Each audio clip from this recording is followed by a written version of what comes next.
各位观众朋友们，大家好，我是何威，欢迎来到我的频道。我是一名英国的医学生，同时也是个中文学习爱好者。在语言学习这一块好像都是见仁见智。有的人推荐你听了几千个小时之后你才能开始练口语。有的人认为你最好从你开始学一门语言的第一天就多开口说话。我觉得我算是个比较中立的态度吧。所以说呢，在本期里边，我们要一起来客观的分析一下这两个极端的优点跟缺点。好，那我们话不多说，就开始吧。首先我们先来看看大量输入学习法。一般通过这个学习方法来学外语的人不怎么练口语，他们通过大量的阅读和听力练习来掌握这门语言。优点是你会快速适应这门语言，你的听力、阅读都会挺厉害的，掌握得非常好。而且呢，有可能你会自然而然就学会语法，你的语感也会挺好的。因为你在通过这种大量输入的学习方法的过程中，你不怎么练口语呢，所以说这种比较内向的人，他们完全可以避开练口语的压力。因为我知道很多内向的人就觉得练口语这件事情是让自己非常紧张的，所以说呢，你要是只通过输入本身就没有这方面的压力。缺点是有可能你开始练口语的时候，你开始输出的时候，你就会发现实在是太难了。为什么呢？因为你之前一直用的是一些比较被动的学习方法来学这些词儿句型之类的，所以说呢，你开始用一个就是要求你主动回忆起来的一个学习方式，也就是练口语这个东西本身，就会导致你一下是反应不过来的，然后就会觉得很难想起来这些词儿什么的。另外呢，用这种学习方法的话，要花的时间实在是非常多。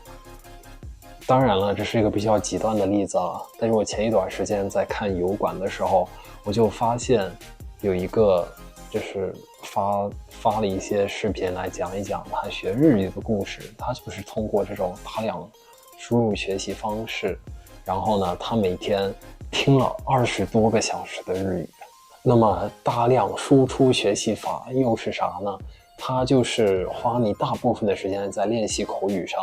优点是你会快速学会怎么用这门语言来交流，因为你一直在试着用它交流嘛。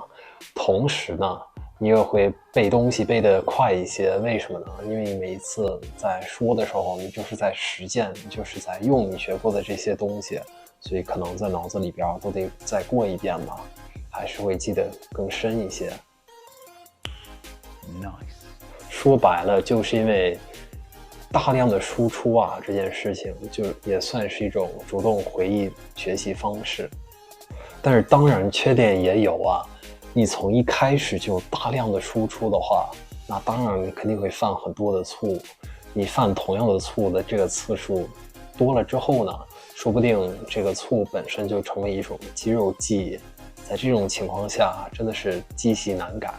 我始终认为最好的办法就是把输入和输出结合起来，也就是说抱有一个比较中立的态度。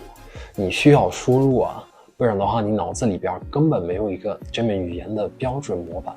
同时呢，你也需要输出，这就是为了更快的学会怎么用这门语言来交流，也可以让你更快的背那些你在看书听播客看电视的过程当中遇到的这些词儿。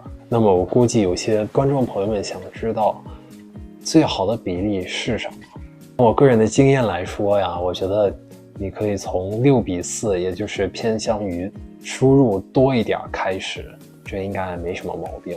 但是呢，不得不说具体的这个比例还是因人而异，这得取决于你个人的学习目标以及个人的情况。最后呢，我觉得还是有3个建议挺值得跟大家分享一下。首先我们也需要反馈，最好的是你找一个非常有耐心的母语者朋友来纠正你所有的错误。你也得调整一下心态，你每一次说错了、失败了，觉得自卑了你可千万不要自卑。你得记得失败是成功之母。妈呀，我怎么开始说这种心理鸡汤了我？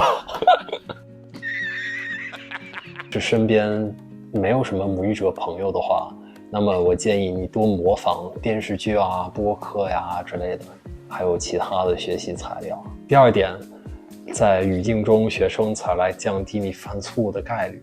很多人啊，他们学生词的时候都只是光背这个生词而已，他们根本没有什么例句。但是呢，我认为啊，你要是在例句里边学生词，这样的收获就更大一些，因为你不仅会学到这个生词的意思本身，你也会学到它的用法呀，还有它跟其他的词的这个搭配。第三点啊，无论你用的是什么样的学习方法，大量的输出也好，输入也好，你最好是从发音开始，你可千万不要忽略这一块。